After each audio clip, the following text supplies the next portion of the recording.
The following feature presentation is part of the Skywalking Network. This is what you can look forward to on our Endgame episode 245 of Skywalking Through Neverland. The Tesseract has awakened. Which is not actually time travel, it's jumping from one multi-plane to another. On your left. But this should have really been the second act of a trilogy. When I saw, the great Thor Lebowski. I'm the dude. If you leave having a different interpretation, that is the purest meaning of art. I would have been very happy, you would have been very happy, and the film would have bombed. On your left. Now, in Marvel lore, Mjolnir, Thor's hammer. Well, and then you have humor, too. Which, yeah, that too. I mean, really I didn't want to go down a laundry list well, I know. of how Marvel gets it right. On your left. On my left. Got it. But in my version, I would have had Howard the Duck snap his fingers. Are you ready? Off to Neverland. Here we go. A long time ago, in a galaxy far, far away. To all who come to this happy place, welcome. Disneyland is your land. When I first made Star Wars, everybody in Hollywood said, well, this is a movie Disney should have made. You're more than just fans. You're family. Best day ever! Secrets lab. It's about family, and that's what's so powerful about it. Hey. When you use a bird to write with, it's called tweeting. When we visit the world of Disney, we never grow old. It's a Peter Pan, Neverland that keeps us young in heart. This is Jedi Master Obi-Wan Kenobi, and you are skywalking through Neverland. I have a good feeling about this. Hey, Skywalkers! Are you prepared to take a deep dive into the Endgame? Then you are in the right quantum realm, and we want to welcome you to Skywalking Through Neverland. We are your podcast destination for the many decades of your Star Wars, Disney, and Marvel fandom. I am Richard Woloski, but now everyone please say hello to my marvelous wife, Sweetie Sarah. Hey, Sweetie Sarah. I love it. Can you call me that all the time? My marvelous wife, Sweetie, yes. But you knew that. I did. Oh, I love Captain Marvel. Saying. I love Marvel. Marvel is quickly, it started as my third favorite fandom, but I don't know, guys. I don't know. Marvel is like shooting up there. They're doing everything right. They really are. Okay. Well, everyone, we want to give you all a big Wookiee hug. You are our family of Skywalkers, and we want to thank you for listening to the show every single week. We also want to thank all of you face huggers out there who are watching us live on Facebook right now and giving us some comments and help the conversation flowing. We love it. And we love it when you share this joy in our adventure through fandom. Now, we are recording this from Long Beach, California on April the 30th, 2019. So, Sarah, what time is it right now? It's pretty late in the day. It is pretty late. Let's see what Minnie says about But good for all of our East Coast Skywalkers. Hey, my sister just joined in there. Oh, cool. Hey, Lisa. Mark is here, too. Mark Arsenault. Yay. Okay, hold on. It's 7:27. Good evening. Oh, she says good evening. Hey, all your family's watching. Hey, Secret Squirrel, Daniel Berry just joined us on Facebook. Aww. Facebook Live. Hey there, Daniel. You're here just in time because on this episode, we have an Endgame deep dive discussion with Steve Houston from Torpedo Comics. Now, Steve is also the Overstreet Comic Book Price Guide advisor because he is a comic book guru. Mm-hmm. We had him on the show years and years ago. And he was actually the one who helped break down Guardians of the Galaxy before we even knew who any of them were. And he made it all make sense. Now, needless to say, we cannot do a deep dive discussion unless we reveal some plot points and major spoilers. So, spoiler alert. Spoiler alert. Spoiler alert. However, I'm sure most of you have seen the film 1, 2, 3, or 10 times. Right. That 1.2 billion box office doesn't lie. Mm-mm. Now, we also have shout outs and endgame homework. But first, it's Things we want to share. Things we want to share. Things we want to share. Things we want to share. All right, Skywalkers, so we have a new t-shirt design. What? You mean I just designed a t-shirt for Star Wars Celebration Chicago, but now there's a new one? Well, we were so inspired by the title for episode 9 and the rise of Skywalker and how it applies to our Skywalkers. So we designed a t-shirt entitled Skywalker's Rise because it's time for us to rise. So, of course, it's a nod to that title, The Rise of Skywalker, and also the Emperor returning, or some semblance of the Emperor returning. And so we put together this design, and it features Rey's lightsaber as the eye in Rise. And I think, Richard, you suggested that, which is great. And the flare of the lightsaber is like the poster. Which poster is it? If you're familiar with the Hildebrand or Tom Young movie poster, it's that flare that comes out of Luke's lightsaber. It looks so cool. And then there's also, of course, a little Millennium Falcon Easter egg. And apparently a lot of Skywalkers loved it because they bought a whole ton of them. Yeah. They're flying off the TeePublic shelves. Yeah, and if you want to look at it or get it, and it's also not just a t-shirt, you can get a tote, you can get a travel mug, you can get all kinds of things.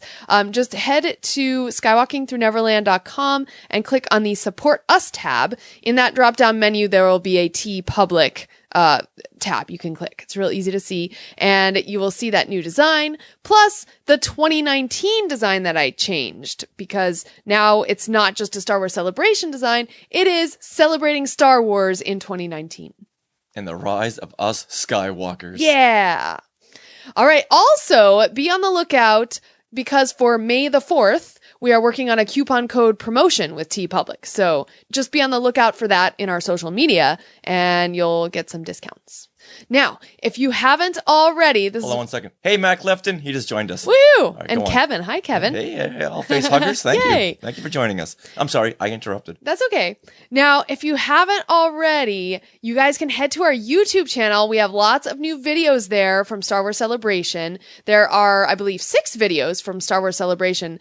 4 of them feature new merchandise from Galaxy's Edge. We got to see it and touch it. I got to hold a little Ahsoka doll. We got to swing lightsabers around, and they have like kyber crystals in them and holocrons. It's amazing stuff. So, and when you swung your lightsaber, what did it sound like? It sounded like like that. Yeah, just like that. Wanted everyone to hear that. Those movie-like sound effects. That's right. That's right. That's me. So go to youtube.com/skywalkingthroughneverland. Okay. Those are the end of my plugs, the things I wanted to share, because I'm just so excited about all the content we are sharing.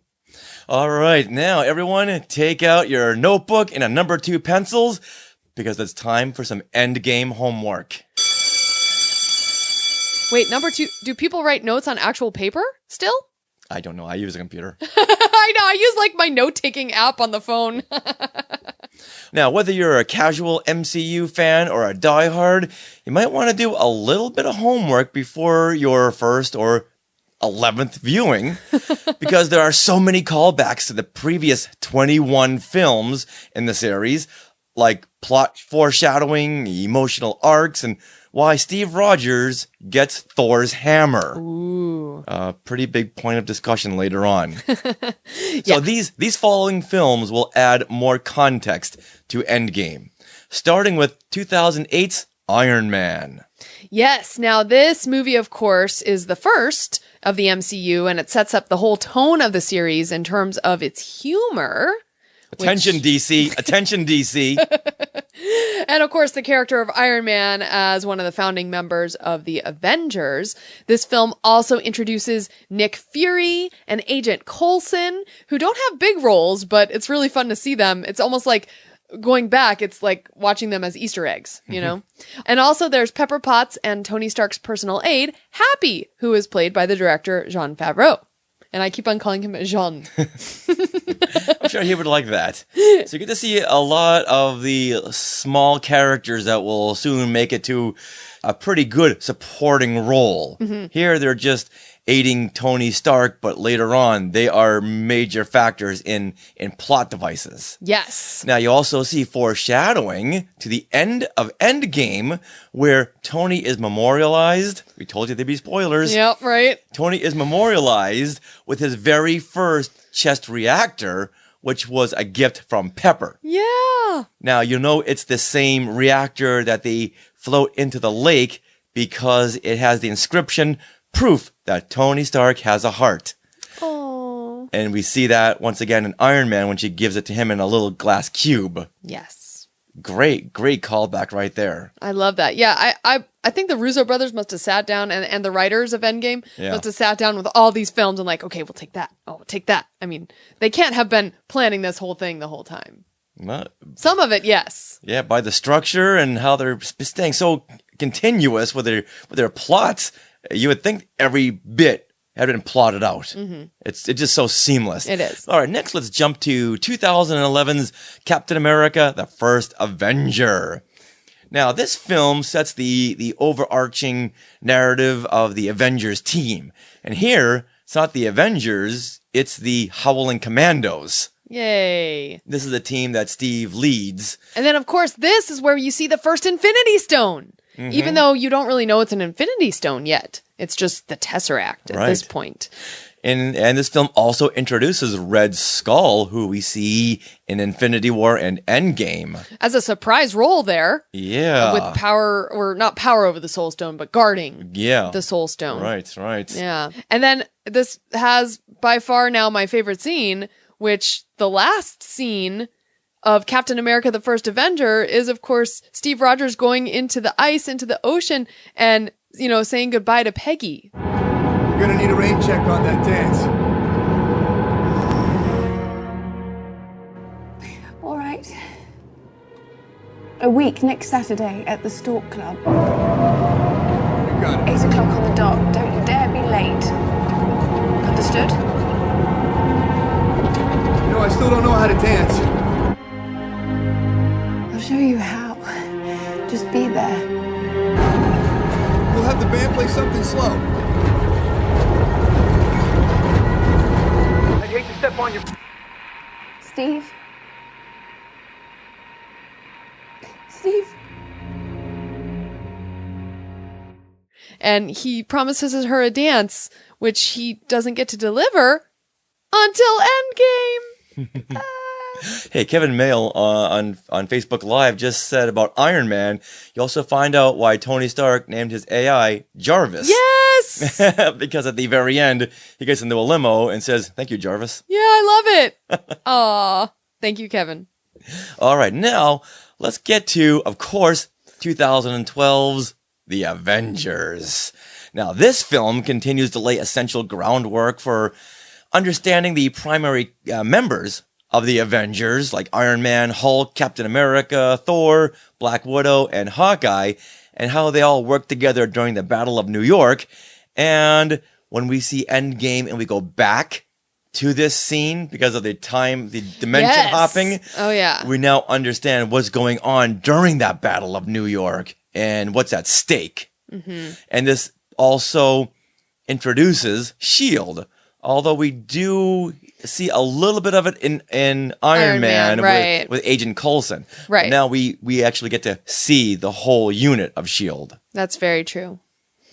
All right, now let's jump ahead to 2014 and Captain America, the Winter Soldier. And I mean, Captain America has just this great emotional arc, and this really continues that story. Like, his close friendship to Bucky is very, very apparent in this film. I mean, it's why he can't kill the Winter Soldier. And it also, of course, shows us the dark side of S.H.I.E.L.D. and the secret verbal handshake, Hail Hydra. And of course, we also see Wakanda in this film. And it's the intro to Sam Wilson, who is Falcon. And one of my favorite lines of dialogue in Endgame is prefaced here at the very beginning of the film, when, of course, Captain America is running around the lake and Falcon is also jogging, and Captain America, being much faster and much stronger and a super soldier, keeps lapping him. And as he laps him, he says, On your left. On your left. On my left. Got it. Don't say it. Don't you say On it. your left. Come on! I think this is a very important film because yeah. You're watching Endgame, you want to know how all these characters know each other and their relationship to each other. And this really gives us an emotional arc between Steve Rogers and Bucky, the Winter Soldier. Oh yeah, without this emotional arc, we wouldn't understand Captain America Civil War as much. And it just gives so much more depth to the characters. I agree. Like in the Avengers, we see how they all meet and first are pitted against each other and how they all tend to get along. And I think watching Endgame and watching them all relate to specific people and as a group, I think that was a much better film than something like, I'll keep going back to the well, DC. Yeah. Because there's just such an emotional pit to every one of character relationships. Well, and then you have humor too. Well, Which, yeah, that too. I mean, really I didn't want to go adds- down a laundry list Well, I know. of how Marvel gets I it know. right. But like Ant-Man, even just Ant-Man's whole thing with Captain America, like just idolizing him, and you don't get that in DC. You don't get. Let's see, who would it be walking up to Wonder Woman going, "Ooh, it's Wonder Woman." Well, everybody. Yeah. All right, now let's jump to another Captain America film, and this is Captain America Civil War, which I think is one of my favorite of the MCU films. Absolutely. And this film really sets up the strained relationship between Tony Stark and Captain America over the whole Sokovia Accords. And this is so important to the relationships between the characters because this really divides them, but now they have a common enemy like Thanos, and they've all got to come together, even though they're really mentally just pitted against each other because of their belief system. Right. It's not only the Sokovia Accords, it's the fact that Bucky was brainwashed into killing Tony Stark's dad and mom. I mean, his parents. Right. And yet Captain America still defends him. And that was like a major break right there.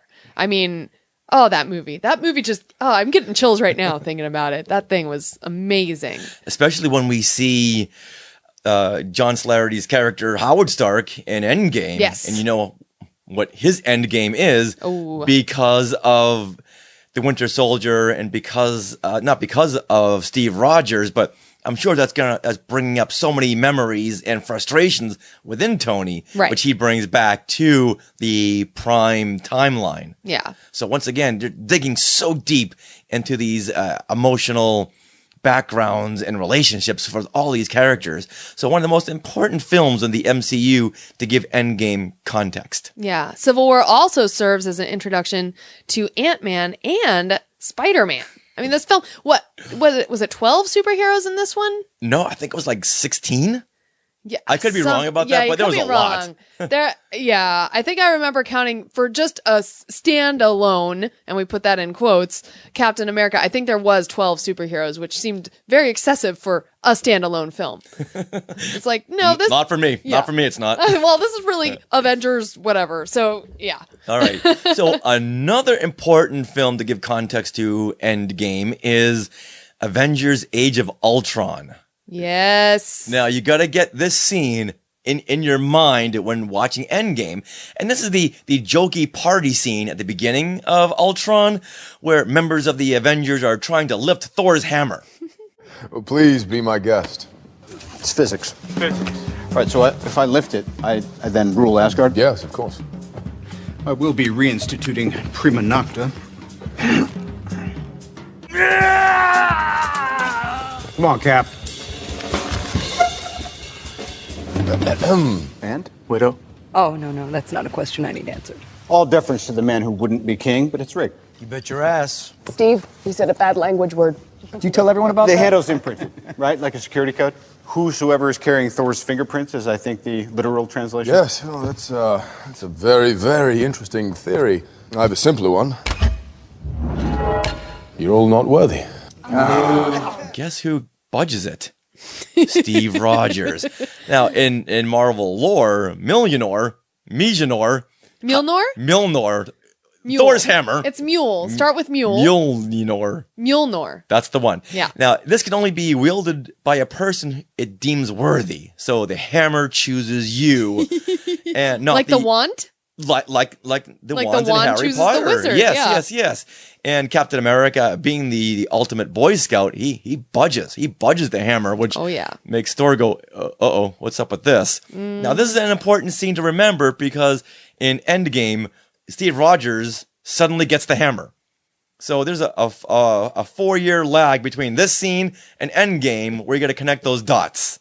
And watching the film, I was a little bit disturbed by this because I was hoping for a better build-up. But we'll get into that in our discussion in just a bit. We will. But an important scene to remember for Endgame.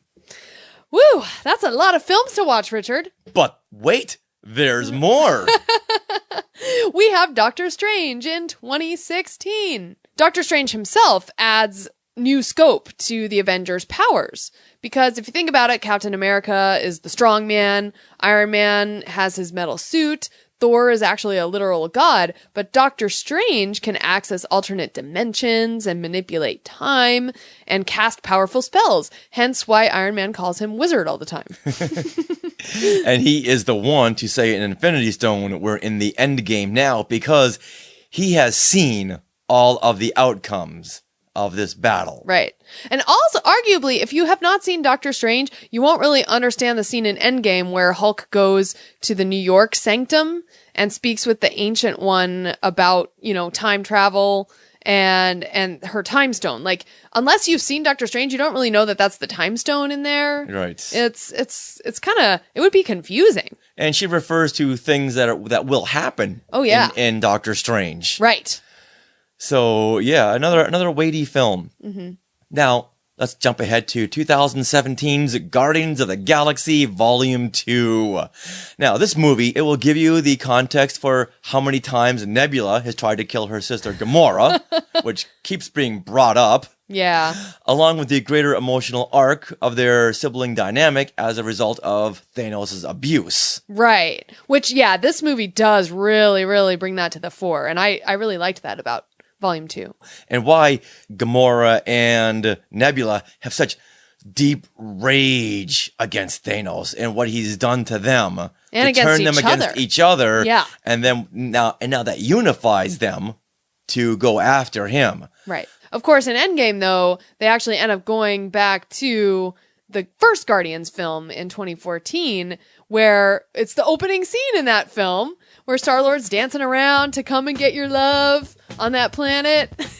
Yeah, that's one of the greatest things about Endgame, how the plot delves back into the standalone films. Yeah. And the Avenger film, really, it goes back into some of the previous films and shows you a different angle because of the characters' dimension hopping. Mm-hmm. And when we see Star-Lord dancing around, I just thought that was the funniest thing ever because that's one of the greatest scenes in any of the MC films. Well, what's awesome is we saw him dancing around without the music pumping in the theater, and that was hilarious. Yeah, because in the Guardians of the Galaxy, we hear it and see it through his point of view, through Peter Quill's point of view, and it's ultimately cool. Yeah, but it's now, epically cool. Here's Nebula watching him, going, "What is he doing? Yeah. He's moving around rhythmically. I don't understand any of this." Oh, that's so great. Yeah. So that's because Guardians has got that great soundtrack. It makes it one of the greatest films for me in the MCU. Mm-hmm. I know I keep saying that, but I think it goes into my top 5. When we recently ranked them, Guardians of the Galaxy, the first one is my favorite. Yeah, that's up there too. Yeah. It brings fun to such a heavy saga. All right, so Guardians, gotta watch those films. Okay. Yeah. But the second one really gives more dimension to the characters, especially Gamora and Nebula. Because when we see Nebula on the ship with Tony Stark in the beginning, you can just see she only has one goal in mind. Yep. To win that little football game that Tony's playing, and to just finally be the one to strike the final blow at her dad, Thanos. Yes. Which in the comic book series, she does. Yeah. Not here, though. Not here. Okay. All right, now, 2017, Thor Ragnarok. This film is really good just to show Thor in a more comedic tone, a big comedic tone, and it will help you play along with the Thor we see in Endgame. More on that later. Yeah. We'll talk about that later. We talk about that much more later on. Yes. So, but this film really sets, like you said, the comedic tone that Thor is now taking. Yeah.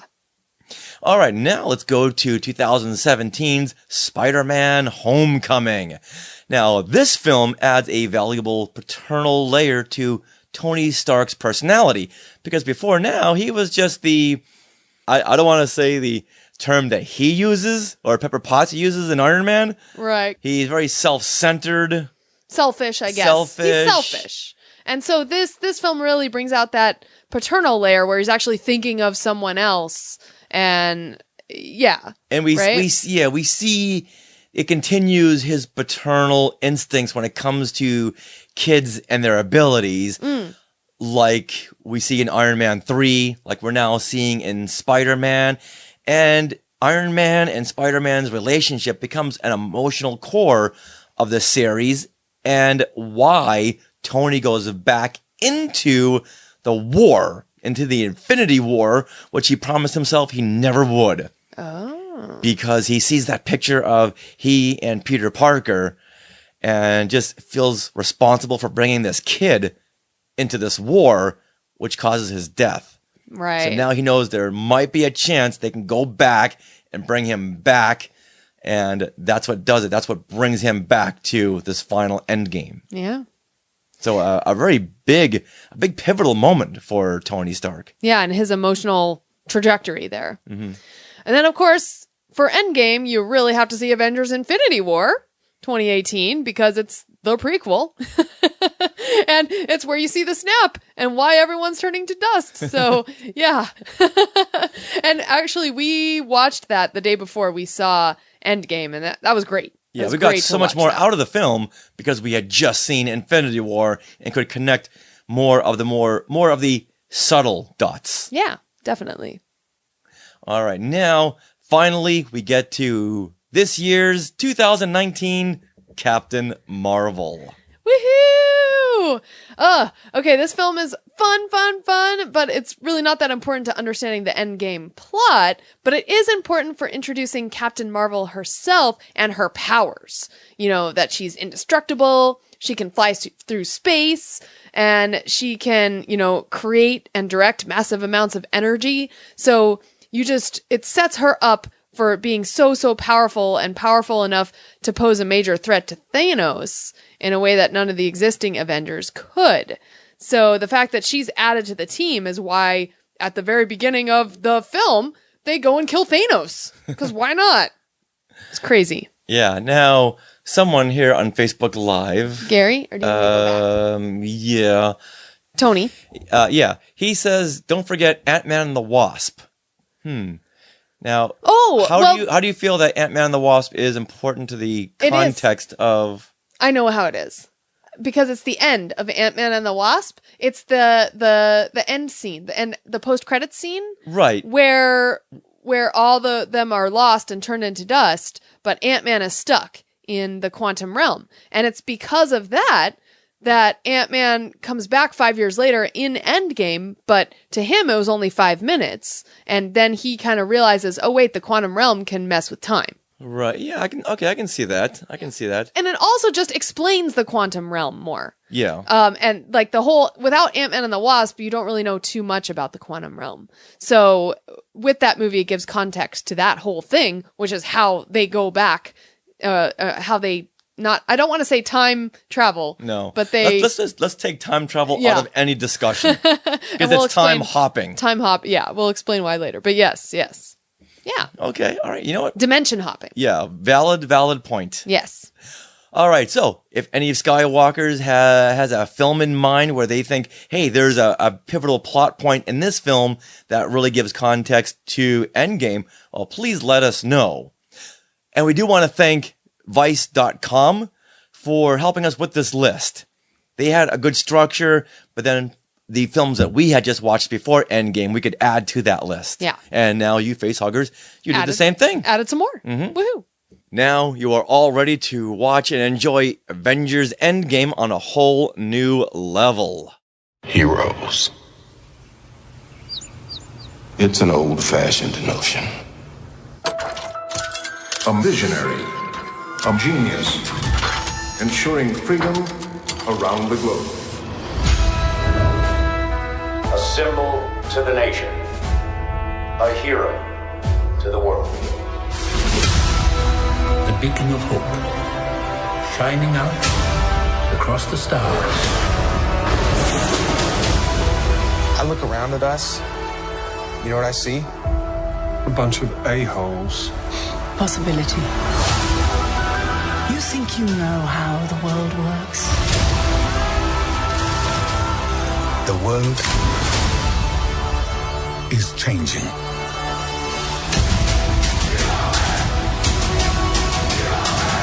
We need heroes.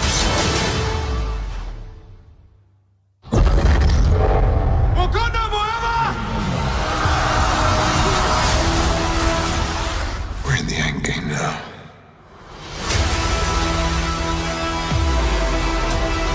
Before we're done, we still have one promise to keep. If we can't protect the Earth, you can be damn sure we'll avenge it.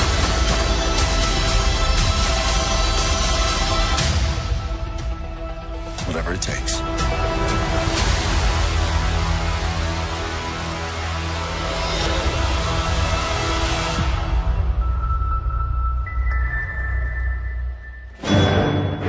Was your head just spinning after you saw Avengers Endgame?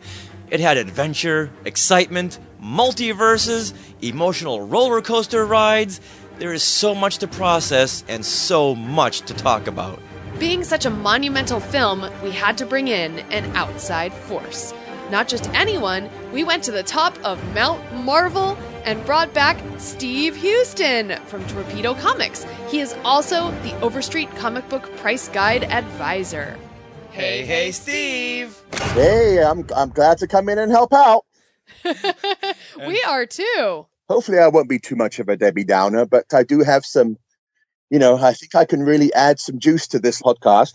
Ooh. Oh, no. Wow. Oh, no. Well, before we get there, just to remind all the Skywalkers, our following discussion will have spoilers and plenty of them. Warning. Spoilers ahead. Spoilers ahead. So if you're that one person in the world who hasn't seen Endgame yet, come back when you have.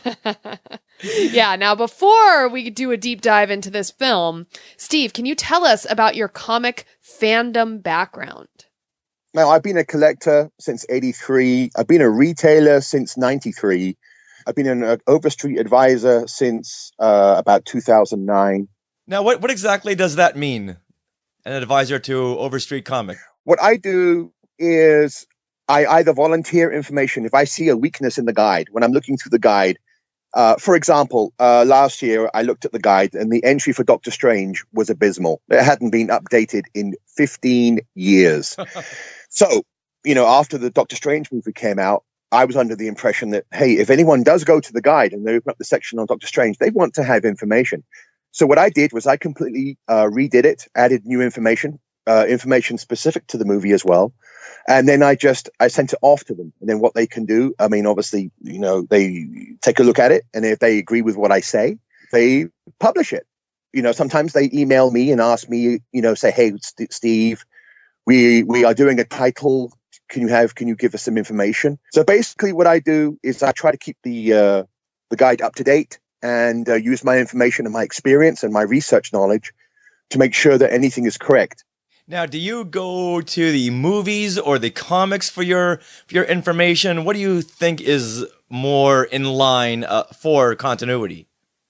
Well, I think, again, I'm going to use the example of Doctor Strange. So in the Doctor Strange movie, Baron Mordo was a massive character. And in the initial listing in the guide, it didn't really mention his name much. So what I did was I went through and I made notifications of Baron Mordo's appearances throughout the Doctor Strange series. Just in case someone comes along, opens up that page and says, you know what, I love Baron Mordo, but I want to read his different appearances. I want to see where he was. Boom, you could do it. So therefore, the movies did inspire me to add something to the guide that wouldn't have happened without the movies. And now, is this guide like the end-all be-all comic book guide? Yes, it is. It's been the main guide in the industry since 1970. There has been other guides that have come and gone, but when it comes to gravitas, the Overstreet Price guide is the word. It's had a number of extremely important people that are incredibly knowledgeable, adding to this wealth of knowledge and this book since 1970. And so anything that you see that's in there published from at least like 1870 is noted in the guide. And it's the only publication that does that. Wow. Wow. Now, being a collector, how many number one issues of comics do you have? Woo. And we can talk about DC as well. I'm a Marvel man. I could only choose one universe.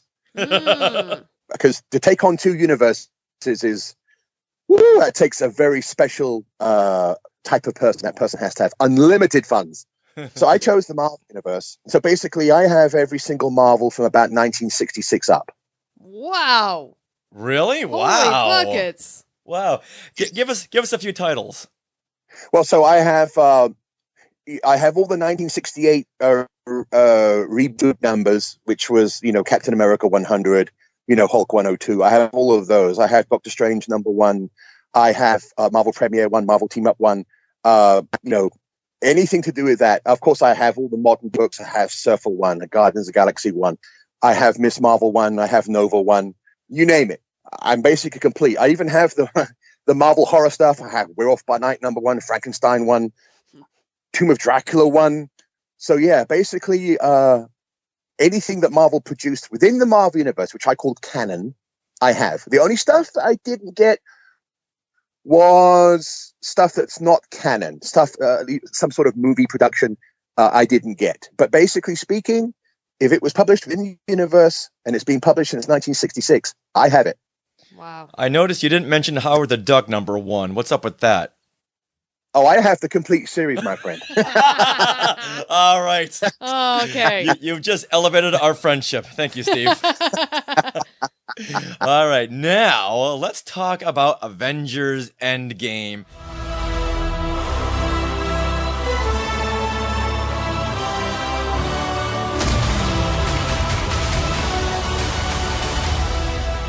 So, how excited were you when you saw this film? Well, for some context, what we at Torpedo Comics did was we hired out an entire cinema for the showing. We did it before for Infinity War, and we did it again for Endgame. It was an incredibly special event. The cinema was full of hardcore super nerds. Oh no! Oh no! I can see which way this is going. So the cinema was extremely quiet. People just watching. It's one of the best experiences that I've ever had actually watching the movie. Yes, it was a massive event, and it was a thank you to our customers. They were able to buy tickets, and we had like a raffle. So yeah, we knew that this was the be-all and end-all. And obviously, it's been 15 years of building up and build up and build up. 11 years, but yes. Yes. So basically, yeah, it was the be-all and end-all for many people. But however, here it comes. Again, let me preface this. Avengers Infinity War is what I consider a perfect superhero film. Wow. Yeah. Oh, I agree wholeheartedly there. It opened up with action. It moved right in, and it just didn't stop. You mentioned roller coaster ride earlier on in your promo, but it was just like, whoa, you were right on top of the roller coaster, and then you just started coming down and going back up in Infinity War.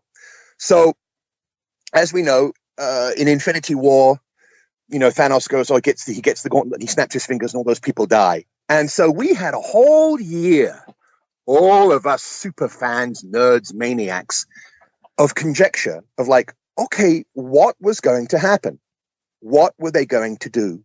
Who was going to be the crucial person that snaps their fingers and gets everyone back? We knew they were going to come back. It was just who was going to do it? Mm-hmm. Now, the big 600-pound gorilla in the room was Adam Warlock. Oh. In the comics, Adam Warlock was the quintessential character that was Thanos' nemesis. Whatever Thanos did, Adam Warlock could do, but slightly better. So a lot of us in the industry were thinking they're going to somehow bring Adam Warlock in. Somehow. The reason being is he was the only person or only being that I could imagine that would have the power mentally to use the Infinity Gauntlet without, exploding or dying. So anyone who's seen the film knows now there was no Adam Warlock. The writers of the movie obviously made a decision at some point that they weren't going to use Adam Warlock, which is, realistically speaking, the strangest thing that you could possibly do. It took away a whole avenue of story arc, and it was very confusing to me. But it makes me think more of politics as compared to being a nerd. So basically, what I'm talking about, and we know about Hollywood, and we know about ego, and we know about what's going on. And a couple of years ago, I'm sure you guys heard there were some problems, and Robert Downey Jr. was thinking of maybe leaving the franchise. Yeah, he's been saying that after every film. Yes, I have a feeling. Now, this is pure conjecture on my part, but I have a feeling that to keep Robert Downey Jr. in the franchise, they had to promise him something. So what did they do? They promised him the payoff. So they said, you know what? If you hang around, you're going to be the character that saves everyone and has this beautiful death, and everyone's going to be talking about Iron Man forevermore. You are the most important character. Again, pure conjecture. But I have to think of a reason why the writers would ignore Warlock, a character that was obviously part of the initial Infinity War story, a part of Jim Starlin, of course, the creator of Thanos and Warlock, his original cosmic play. I have to try to come to grips with it. Why did the writers ignore it? My theory is that it wasn't to do with story ideas. I have a funny feeling that maybe some ego got involved and Tony Stark was the one to snap his fingers. You know what? You're right. This plays a lot into contracts where the hero, the star of the film, does have the big payoff at the very end. And unfortunately, that will supersede what should happen. Well, it's kind of like how the Marvel heroes don't wear their helmets all that often. It's like they're paying for those faces. Yeah. Yeah. But I do have an alternate conjecture for you guys, and I can definitely see how egos would be involved, but I also think that, like, I have no comic book background. I am only familiar with the MCU. For me, Endgame was an incredible payoff of little moments from previous MCU films that I know very, very well. And I think that just like how comic books will have a certain comic series and then they'll start an alternate universe and then you'll have that comic series with the same characters but in an alternate universe, I think the MCU is almost like its own comic book series with its own alternate universe. And that's why they didn't reference a character that we haven't heard of at all in the MCU. Instead, they wrapped up all the stories of all the characters that they've since introduced in just the MCU itself. So that would be my theory on why we don't have Adam Warlock. Well, plus, if we did have Warlock in this, he would need his own standalone film. If he's going to be the one to do the ending snap, oh yeah, we need to know who he is. You can't just throw him into a movie like this. Oh yeah. So it would have been way too hard to keep track of one more hero in this big, giant film full of heroes. I think it's very important to note that anyone who watched, the second Guardians of the Galaxy movie saw the cocoon. So we know that Adam is there. We know he's coming out. What cocoon? Right at the end of the movie, there's a cocoon. The female leader is like saying, "Oh, you wait till they see what I've created now." In that cocoon is Adam Warlock.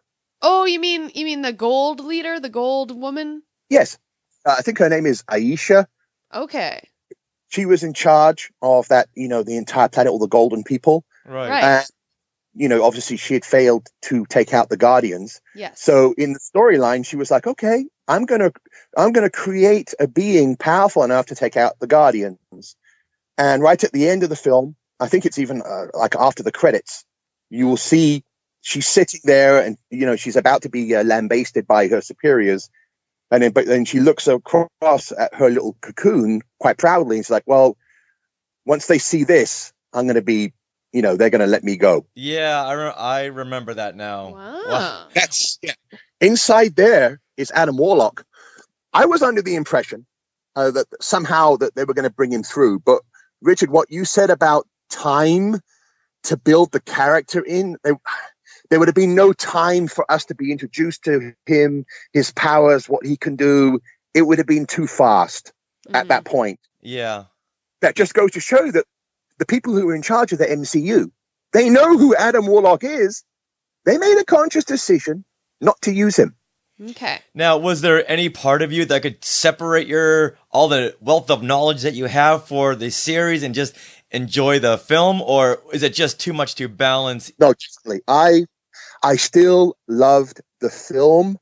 I loved the way it was going. I loved its pacing. I loved the way the characters were being portrayed. I left the cinema on a high, and being 51 years old, it takes a lot to impress me these days. I've seen almost everything. So when I left the cinema after that film, I was like, oh my word, yes. So that leads quite nicely into the beginning of Endgame, where I'm sitting there, and we had that initial 20 minutes of what I would call nothing. Yeah, I think it was more like 45 minutes. Yes, well, I'm trying to be nice. I pride myself on having an attention span. Yeah. However, even I was like, whew, okay, guys, let's go. Let's go. Let's get going. And so they had that little thing there where they're sitting and talking, and then finally, they have the Black Widow and everyone's all morose. And then they had that little scene there with the memorials. When Scott Lang appeared, I thought, all right, let the roller coaster go. Let's get rolling. And then they went off and found Thor. So anyone who knows me knows that I am a massive Thor fan. Ah. So when I saw, the great Thor Lebowski. Wait, let me explain something to you. I am not Mr. Lebowski. You're Mr. Lebowski. I'm the dude. I was stunned. I just couldn't believe what I was seeing. And my mind was reeling. It was absolutely, I said, I don't understand what's going on. Why is this happening right now? And then I thought to myself, all right, it's going to be a short little 5 minutes, and then his godhood is going to return, and boom, the gut's going to go away, and he's going to snap out of it. Nope. As we know, it did not happen. He stayed fat for the entire movie. He was a coward. He was crying. He was overly emotional. Anyone who is a Thor fan would be let down. I'm going to give an example right now, because obviously I saw the film with my wife, Luce. Yes. And she's a huge Thor fan from the MCU. Never read a comic in her life. Mm-hmm. Loves Thor. Loved those films. She was disgusted. Oh. She turned to me and she said, I don't understand what's going on. Why are they destroying him? Why is he a clown? I had no answer for her, And the funny thing is that when we were driving home from the cinema, you would have thought I would have been the one ranting and raving. It was a 25-minute drive. She was furious, ranting and raving about, why did they do this? Why did they do that? Don't they realize he's a god? I was very proud of her, by the way.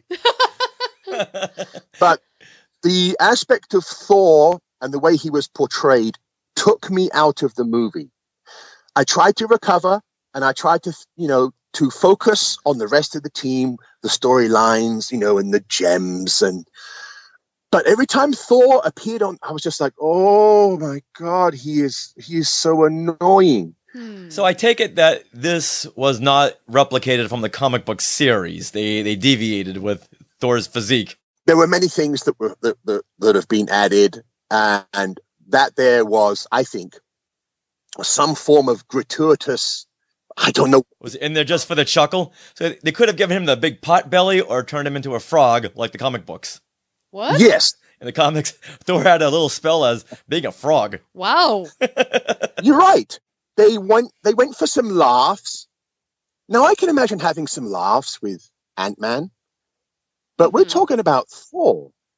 And it makes me wonder why. I don't know why the writers suddenly forgot who Thor was. And there's a canon, there's a history, and there's a lot of people like me who have read and have seen and would not like their favorite character turned into a bumbling clown. In our Facebook group, I put a post there for Endgame discussion, and Thor was the biggest topic and had the most comments. And I would like to read a few of these comments because some agree with you. So Claire Henry said, I enjoyed it and was satisfied with the film overall. I'm not keen on Thor. However, Marcus, my hubby, says he now has a bond with him. So there is something to be said for someone who's a little out of shape being a hero, and other people who are out of shape kind of feeling a bond with them. Right, but if he had started as being maybe a schlubby hero... Yeah. Right. But he's a Norse god, and Steve, following your Facebook posts, I know you've been working out like a bandit. Yes, now. you have. You have a better physique than Chris Hemsworth. In his fat suit. Maybe that had a little bit of a psychological play into it. So Daniel Hyatt, he does agree with you. He says, I'm sorry, but 5-year-older Thor looked like a cross between Hagrid and Gimli. And then Amanda Bakken says, yeah, Thor was disappointing. I understand what they were trying to go for with the gag, but they overdid it. But by contrast, Benjamin Spears says, I really liked what they did with Thor. 5 years later, he was depressed and angry at himself. I think his response was true to his character, and he had kind of given up taking care of himself and likely didn't have any more epic battles to keep him fit. I think it fit pretty well with the Thor 3 vibe, and the talk with his mom gave him what he needed to find his way back. And I think they were really trying to connect with maybe a younger audience, because here is Thor, and he's playing Fortnite. Yeah. And he's arguing online. And, seeing how most kids are now on social media or on their computers, if you look at these statistics, body mass is getting a little bit denser with the younger generation. So I think that was their way of talking to that younger group. Right. And I think at the end they should have had a follow through with the message, like, kids, get out and play, get out and do your thing. Don't be arguing with people on the computer. Get off your video games for a couple of minutes and really get out into the fresh air. Yeah. All right. So aside from Thor being schlubbly, were there any other differences between the film and the comic series, the comic book? Well, of course, as we already mentioned that Adam Warlock was the character. So what they did was they transposed it, and what they did, which I thought was quite clever, was, at first they had the Hulk try to use the gauntlet. And I mean, he tried, and what I did find, I thought was very good was that, it didn't work, and he got hurt. His arm got burnt. Well, didn't it? It did work to bring back all the people from the snap. That was his snap. But then Iron Man's snap was to wipe out Thanos, basically. And his minions. Yeah. So Hulk snap did work. Yeah, but what I'm thinking is, again, I think in the comics, because they were going to use Adam Warlock, who is more than man. Anyone who knows Adam Warlock knows that he was genetically created. Okay. My main bone of contention is, I don't think even the Hulk or Tony Stark's mind could have dealt with the power going through. I mean, the human brain and its synapses and the way it's been going. I mean, our human brains have been civilized for 100,000 years. Okay, that's fine. But you have to be of a certain type. I thought that maybe they were going to, have Star-Lord use it. Right. Because Star-Lord proved that he could take quite a lot of power. I mean, he's not a normal human. I mean, he's in some aspects like me. Right. So, again, that leads me to think that maybe there was a little bit of politics, and, Robert Downey Jr. was saying, hey, I'm the star and I want to be the one at the end. And that's why he does that little line at the end. where he says, "I'm Iron Man," and snaps his fingers. Now, of course, he dies because there's just too much power running through his body.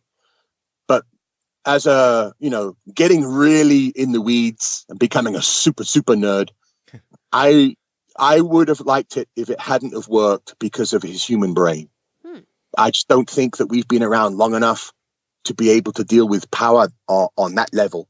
Gems that have been around billions of years, and somehow, we can handle it. Yes, Tony Stark has magnificent technical abilities. I agree. Yeah, he created a beautiful gauntlet. But can his mind deal with that type of power, that type of expansion? So that was a big difference. That was a huge difference in the comics. Obviously, in the comics, Adam Warlock grabs the gauntlet. He snaps his fingers. Everything goes back to normal again. But he doesn't kill Thanos in the comics, of course. So when he snapped his fingers, I was I thought, okay, because at first, you remember, the other villains began to melt away, and Thanos was there for a little bit. Yes. And I thought to myself, he must have thought of this. He's going to escape. So my jaw dropped as he just melted away, which leads me to think that the writers don't quite understand what Thanos is. Thanos is like a cosmic Sherlock Holmes. He thinks 60,000 levels or steps ahead of anyone else. And when he had the gauntlet, don't you think that he would have thought of that? Yeah, but didn't Doctor Strange say there was, 14 million ways this is going to go? Oh, right. Yeah. Wouldn't Thanos, far superior to Doctor Strange, also know that? You guys are throwing out stuff. I didn't think that until now. I'm sorry for getting in the weeds here. So you looked at Endgame through the eyes of someone who had already known this story. But Sarah, what did you think when you were watching Endgame? Because you had never read the comics. Right. And you didn't know really any of the background except for what we had seen in the last 21 films before it, and all the discussions we've had on the show about all of the characters. So what was your review or your thoughts on Endgame? Well, I mean, for me, I thought it was an incredible ending. I mean, you have all these references to the previous films. Each individual character arc was really wrapped up. And then you had this time travel, and I say that in quotes, story that wraps it all up, that you get to see all the previous, or not all the previous films, but a lot of them are referenced that way through the time travel storyline. And what I found interesting, because we went to the press conference and the Russo brothers were there, and unfortunately this press conference happened before any of us had seen the film, so we didn't get to learn too much, but the Russo brothers did say one thing, which was that they like to write themselves into a corner, which they did with Infinity War, and then they're at their most creative when they have to then write themselves out of it. So I feel that they did exactly that. I mean, this is just such a crazy story that ties everything together. I just can't emphasize that enough, how just all these movies were just tied together. And I really loved that about this film, but I did have one gripe, and that is Black Widow, when she, the Soul Stone doesn't do returns. So she didn't come back, and neither did Gamora from our Prime timeline. So my one gripe was that at the very end, when they're having that memorial for Tony Stark, there was no overt reference to Black Widow and actually Vision, who we also lost. That's a very good point. Yeah. I did that myself. Yeah, you're right. There was nothing said, nothing mentioned. No. As well as Quicksilver. Yeah. So he was in the Battle of the Age of Ultron, so that meant something. So why was he not memorialized as well as Tony? And Vision should have been in there, and same with Natasha, Black Widow. And honestly, Gamora. I mean, I know she reappears, the 2014 Gamora, but the Gamora who is in love with Peter Quill. With Peter Quill is gone. so yeah, it's like they memorialized Tony, but hey guys, what if this new Gamora saw that little memorial floating out in the lake? She would have said, "Hey, what's this all about?" Yeah, I'm still here, everybody. Now my thing is, and I really, this was an exhausting film. Yeah. I really loved it. I thought it was great. I loved the way it tied things up and left new avenues open. But this should have really been the second act of a trilogy. There was so much to take in. There were so many emotional roller coasters to attach yourself to. Like in the beginning, if they're going to get into everyone's character development as they're trying to process the snap, well, maybe let's ride that out. And then the third film should have been more of the battle. And I think there was so much information to take in. And even though we had seen Infinity War the night before, been catching up with the Marvel films, there was just so much information to be given, and every like hour, I needed a mental break just to process all the information. So I'm not a fan of the 3-hour running time, and like we said in the beginning, I think maybe 30 minutes should have been cut out of the opening, because we get everyone is really saddened by the snap, but let's get down to it. I'm in total agreement. I agree with you. I think it would have been better if there was 3 films, which means, you could have spread some stuff out, and the actual time travel part was very quick. And if you missed one thing, you were like, oh, what's going on? Who, when, why? Right. If you had spread it out between the 3 movies, you could have maybe taken your time with that a little bit more and had it explained a little better. There are so many posts by people trying to figure out this whole time travel, time hopping plot point. That was my attitude during the film. It's like, wait a minute. Once you start introducing time travel to any film, my head just explodes, because it's just so hard to follow. Who is time traveling? Are we time hopping? Are we going back in time? How many multiverses are we following? Which character are we seeing right now? Blah.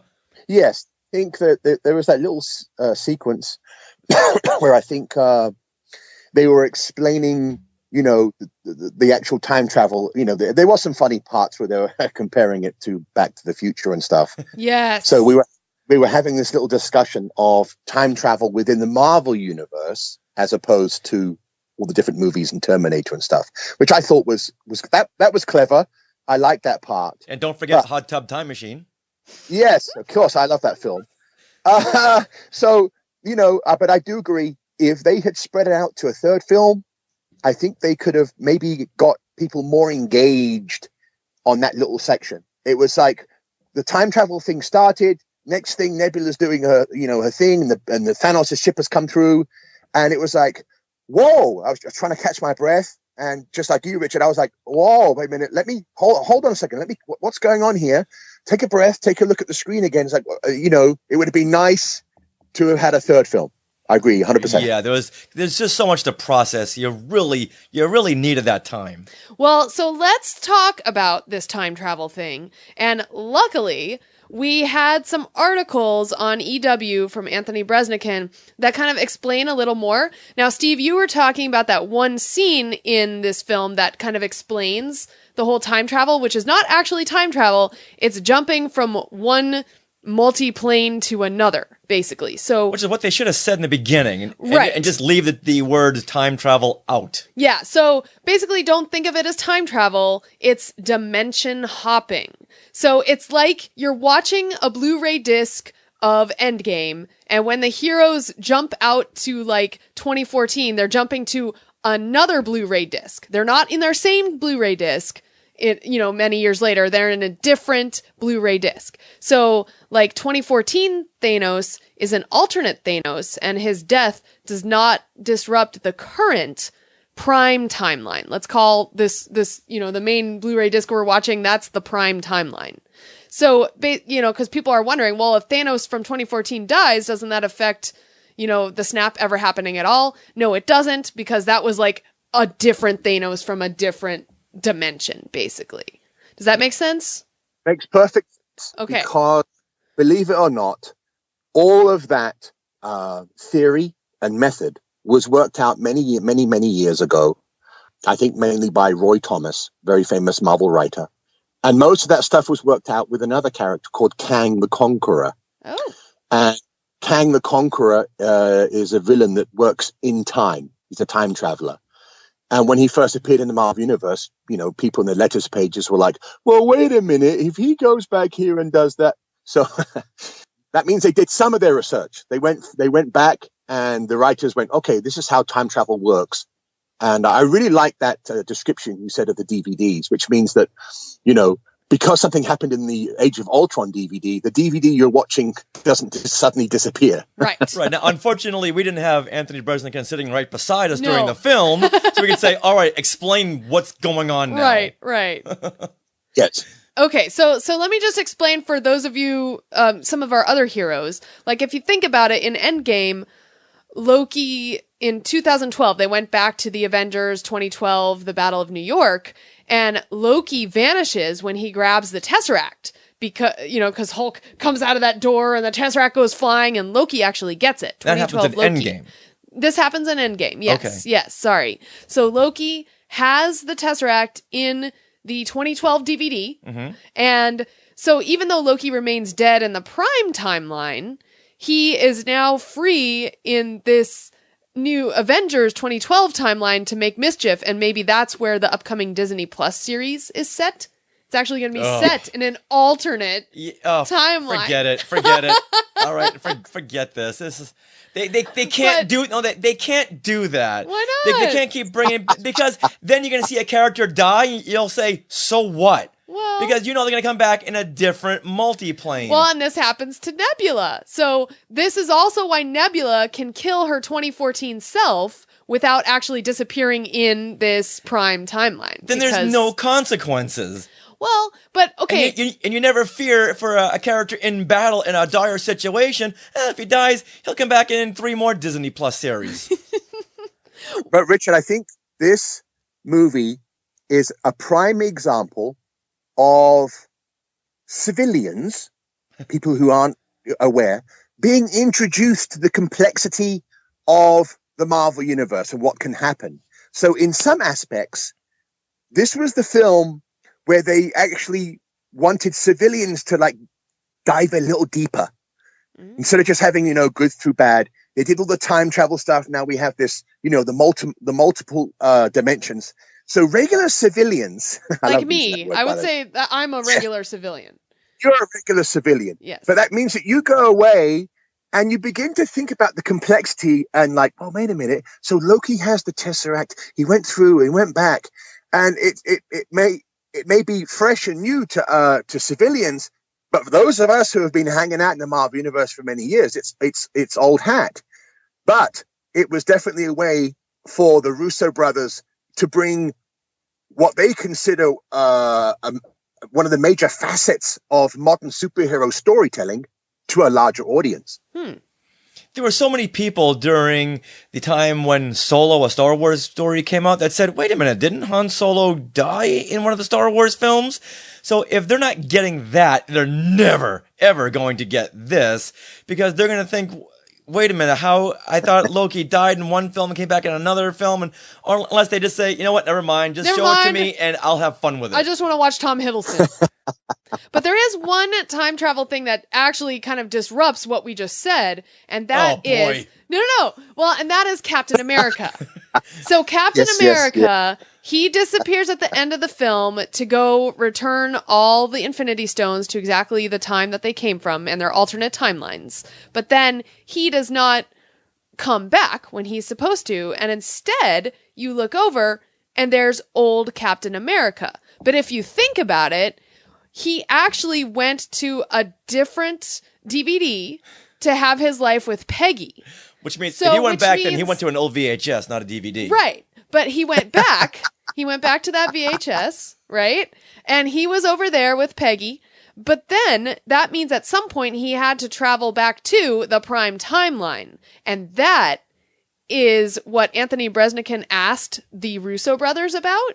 It's like, well, how does he end up back in this Prime timeline to give Falcon the shield? And Joe Russo said... Leave. No, Joe Russo says, interesting question, right? Maybe there's a story there. There's a lot of layers built into this movie, and we spent 3 years thinking through it, so it's fun to talk about it and hopefully fill in holes for people so they understand what we're thinking. So, on Disney Plus, there will be a Winter Soldier and Falcon series, and what I'm thinking is that might be that alternate universe, and it's actually, you know, that's where the story is. In that alternate universe where Steve is married to Peggy. It would have to be because now Sam is the new Captain America. Exactly. So it can't be in this prime timeline anymore. So in about a month, we're going to hear that this series is called Captain America and Falcon. Or no, Captain America and Winter Soldier. And Captain America is going to be Falcon. Is going to be they will need a tutorial to get you through all of this if this is the way they're going to go. Now, Steve, this is one of the reasons why I left the theater almost the same way you did. Happy, but not extremely satisfied, just because of all of these convoluted storylines and wanting to stop the film and go, no, come on, wait, tell us about this or that. I didn't leave as happy as I did after Captain Marvel or Guardians of the Galaxy. If you leave having a different interpretation, that is the purest meaning of art. And I really believe that a different reaction. A different reaction to anything artistic. And I'm not sure if they wanted you to leave with that kind of a fist-pumping attitude, but still, I wanted to feel satisfied, and I just wasn't. This would not make my top 5 MCU films. Okay. Yes, I agree with you 100%, and I also think that maybe they could have been an overseer, some sort of super editor that could have pulled them aside and said something. However, I think after the success of Infinity War, everyone was just saying, hey, these guys are gold. Whatever they touch, they're going to be the best. It cannot be. So once the film came out, or it was going through the editing process, the brothers are probably saying, hey, trust us. Look what we did with the Infinity War. No. They're going to get it. They're going to understand. And I think what happened was it left, like you, Richard, and me, leaving the cinema going, oh, okay, sort of slightly let down, because Infinity War was perfect, beautiful. It was perfect, and it just doesn't make any sense. It was like it's like someone's running down the pitch and they're just about to score the goal, and then they just shoot wide, and it's like, what happened?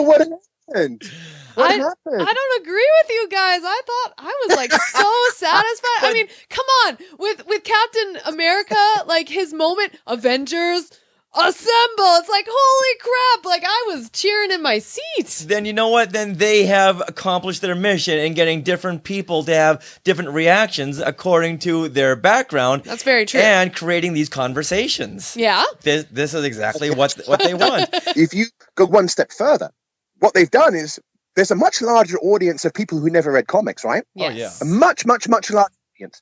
If they appeal to that audience, who cares what me and you think, Richard? Exactly. That's what's going on in fandom right now. They're pushing us classic era fans to the side just so they can get the younger audience.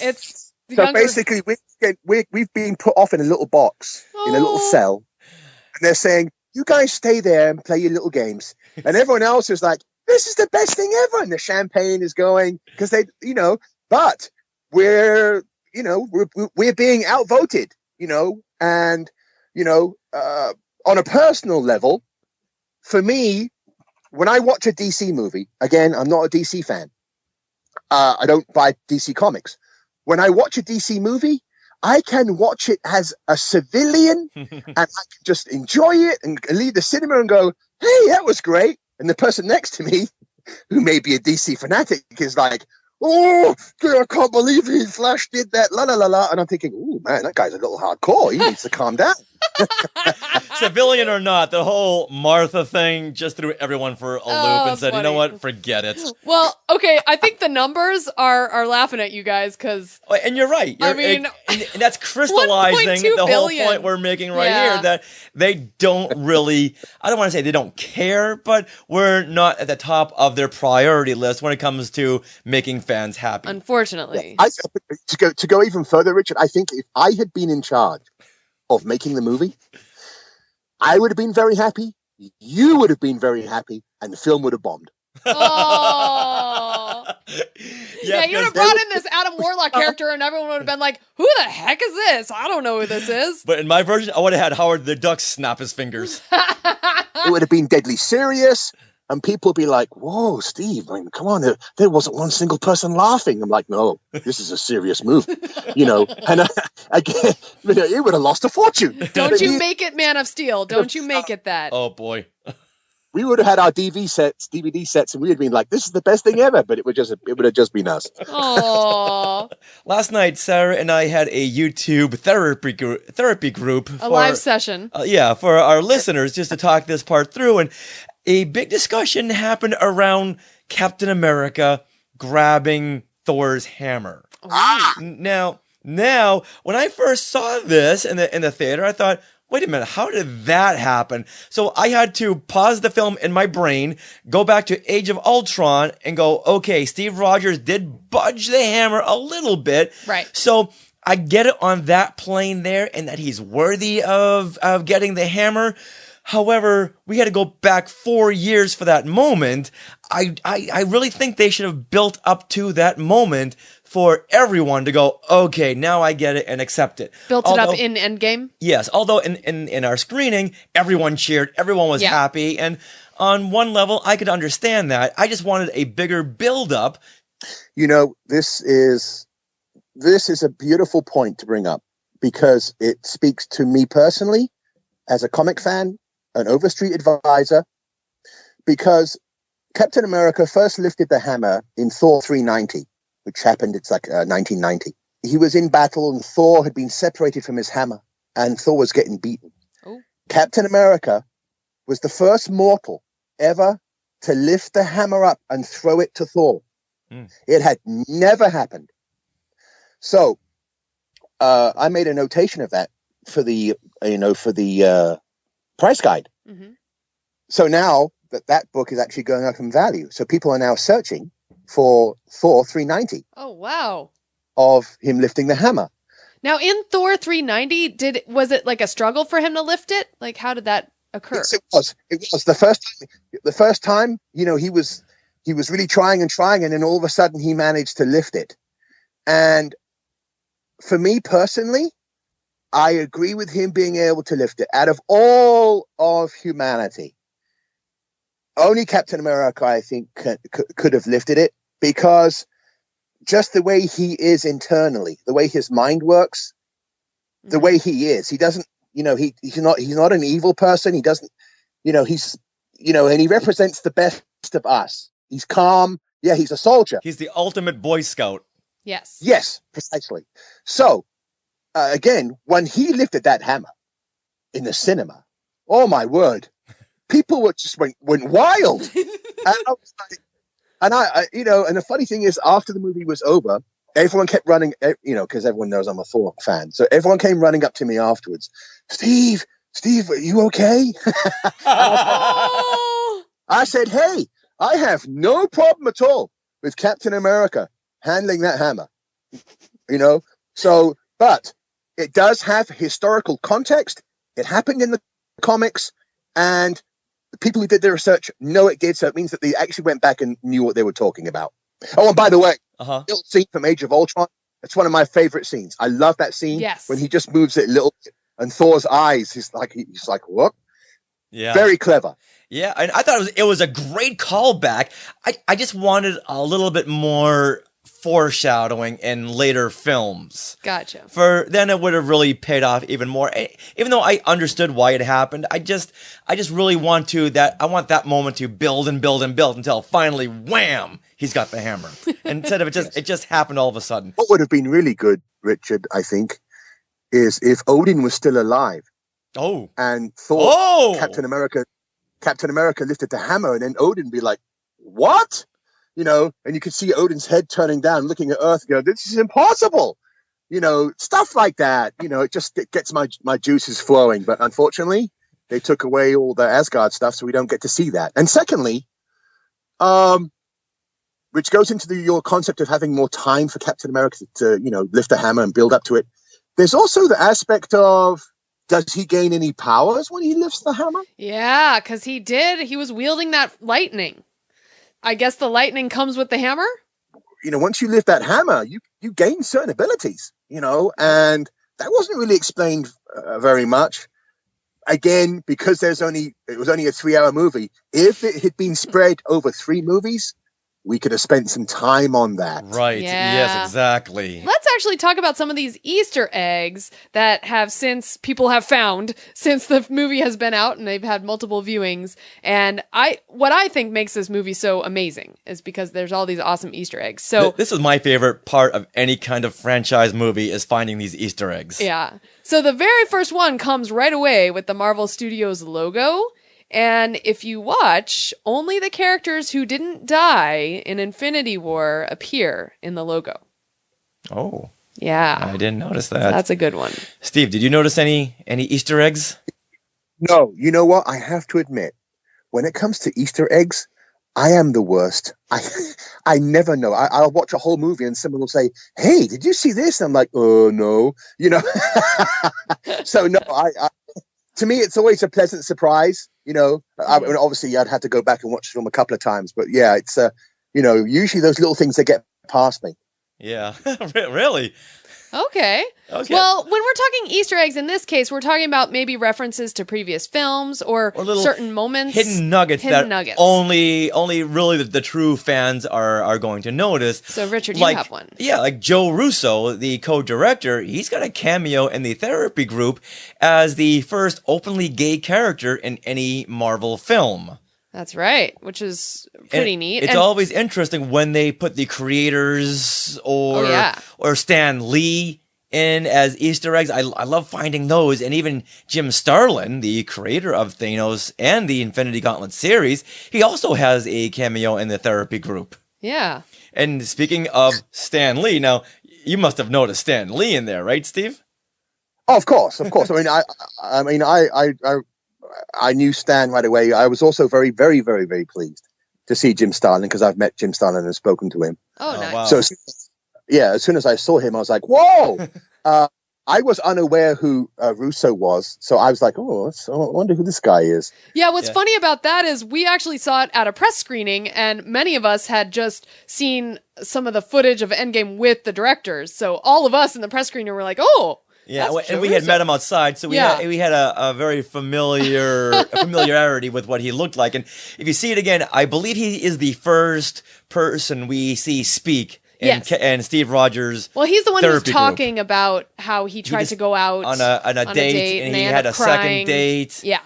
I may be treading on dangerous ground here, but I would have thought that the mindset of Captain America, you know, being from the 1940s, he would have been a little shocked, don't you think? Well, he had grown in these last few years, so I think he's with political correctness right about now, and he just has to adapt with the times. I think so.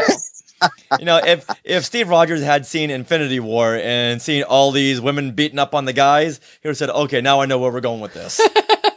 Now I understand. But getting back to you, Stan Lee, this was his last filmed cameo. Oh. Yeah, I know. And I'm pretty sure they're going to add him in more Marvel films, but they will do the same thing which they're doing with Carrie Fisher and just using unused footage and putting him in different scenes. But this was his last filmed cameo. And this is when Steve Rogers and Tony Stark went back to 1970, and you see Stan in his car, and on his car there's a bumper sticker that said, "Nuff said." Steve, does that ring a bell? Yes. That was pretty hilarious. Surprised next to it didn't say Excelsior. Oh, yeah. Enough said what was Stan Lee's catchphrase to readers in the classic Marvel comics. Oh. Yes. Definitely. So would he say that after he like explained something? Well, basically, yeah, in the letters columns, usually you would either say that, or generally speaking, if he was doing a promo of something, or in the advertising, it would say, next issue, MODOK destroys the world. Nuff said. It's okay, that's all we need to know. Nice. Okay. Yeah, and they had de-aged Stan Lee the same way they did with Michael Douglas and Robert Downey Jr. So now he's got this 1970s afro and looking like the 1970s Stan Lee. I love that. Awesome. Yeah, there were a lot of dialogue Easter eggs too. Yes. Okay, my favorite dialogue Easter egg was Captain America. He's facing Thanos in the final battle. His shield has been lopped in half, and he doesn't have, I don't think he has the hammer anymore. He's like alone, and Thanos has defeated everyone, and you think that Captain America is just gonna die. And then all of a sudden his earpiece like flares to life, and it's Sam as Falcon, and he goes, "On your left," and oh my gosh. My heart jumped. My heart jumped. And that is a reference to Captain America Winter Soldier, the very beginning of that film, when they're jogging around the Washington, D.C. Monument Lake, and Captain America keeps lapping Falcon and always saying, "On your left." So it references that, and that just brought tears to my eyes. And then that's, of course, the moment when, all the magical portals open up, and you see all the Avengers who came back from the snap, and they're coming back. There's Falcon flying through. It's amazing. As soon as he said that line of dialogue, did you know what he was referencing right away? Yes. I did not. It took me 10 minutes, but that moment I just remembered, and then like halfway through the next scene, I was like, oh my gosh, like it hit me. Well, that's a reference that we always bring up when we're out jogging. Exactly. When we pass each other, we'll say, "On your left." Yeah. So when I heard that, it's like, wait a minute. Sam is not here yet. Oh my God. Yeah. And that's when the portals opened. Right. Yeah. So us, we remembered it because we do reference it. So that's something we remember. But also in that same scene, Richard, apparently Howard the Duck appears. What? Yes. This is a reason to see this in the theater again. When all the heroes are walking through the portals, watch when you see Wasp. Howard the Duck is apparently right behind Wasp as they walk through the magic portals. See, you need to go to the theater with a remote control and be able to pause it for every single frame to pick out every character. I know. Yeah. Well, I think at some point when they do the super DVD with 65 hours of extras. Yes. People will have time for that stuff. Steve, when you saw this moment where all the superheroes were re-emerging, how did you feel during this moment? Because I've got my reaction to this, but I want to hear what you have to say. Yeah, I was, again, I got like the hairs on my arms, sprung up, and it was a real thrill, and it was like, wow, here we go. I was like, yes, as I said, the start of the film had been slow, but by this time, the film was really rocking. And I was curious. And then when I saw Black Panther and all those guys come through, I was like, wow, okay, we're in for a major big battle right now. And I wasn't really expecting it. So yeah, it did. It gave me goosebumps. What I love in the old style superhero films is the revealing shot. And when those portals opened, it was pretty much on a long shot. And you see all the heroes come through. I want to see all of our friends get their own revealing shot. Because when the Guardians came through, it was the big mass of them along with everyone else. We didn't really get a chance to say hello again to these people. Falcon came flying through very quickly. I don't even recall Wasp coming through. And and Black Panther came through with a whole bunch of other heroes. I really wanted the chance to meet and greet again all of our friends as they came through these portals. I wanted that sequence to be maybe a little bit longer. Yeah, maybe the film would have been a little bit longer, but I would have felt more satisfied seeing all these people as a close-up. Okay. Instead of just in a big mass. That's an extremely valid point. And I think, without harping again, if it went back to a third film, they would have had the time to do that, and it would have had more dramatic impact to see a close-up of our guys stepping through the portals with the camera going up there with their proud faces ready to fight. So yeah, I'm in complete agreement with you. But I got a sense, and I'm wondering if you guys feel the same, that by the time we got to that point, that they were sort of rushing things a little bit. And it was like, okay, we know the film has been 3 hours. Let's go. Let's get this thing going. So that's why I think you had the little you had the wide shot things, boom, action right away. I can see that. To me, it didn't feel rushed. And I kind of felt like not each hero but each group of heroes kind of got a moment. Walking out of their separate portals. Like, it would have been one thing if they had one giant portal and they're all walking through. I think they tried to address that. There's just so many heroes. And you know, that's a valid point, too, that each group came in their separate portals. Right. The Wakandians. Yes. And the Guardians. So there's something to be said there. I would have liked to have just seen a little bit more time with each group. Okay. That makes a lot of sense. Yeah. You know what? Do you want to mention one more Easter egg when it comes to dialogue? And that's at the very end when we see Happy, played by Jon Favreau, and he's sitting down with Morgan, Tony Stark and Pepper Potts' daughter. And Happy asks Morgan, "What would you like? Do you want anything?" Yeah, because her father has just died at this point. So, you know, as a kid, you know, you wanna help that kid. And Morgan just really wanted a cheeseburger. And Happy says, "We'll get you all the cheeseburgers you want, kid." It's like the sweetest thing. But Richard, you actually got that call back. Yeah, because I remember that when Tony Stark was rescued in Iron Man from captivity, before the press conference, he really wanted a cheeseburger. And why did you remember that? Well, because Tony waited until the press conference to eat that cheeseburger. And in the theater in 2008, I'm thinking, you had the whole ride over here. Now, why didn't you just eat the cheeseburger on your way over? You've been waiting how many months for this cheeseburger? If it were me, that cheeseburger wouldn't have even touched my tongue. It would have just slid right down my throat. That's how fast I would have eaten it.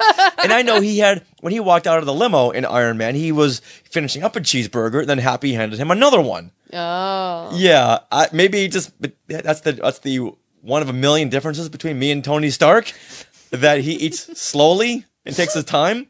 But when I'm hungry, I'm hungry. Give me all the cheeseburgers you had. Don't store that one in your pocket. So that always left an impression. So when Morgan said that she wanted a cheeseburger, it rung true to me. Oh, that's so cute. Wow. Well, there's so many more of these Easter eggs, so we won't go into any more right now. But like, Skywalkers, if you know of any more, just tweet at us at SkywalkingPod and just tell us the ones that you loved most.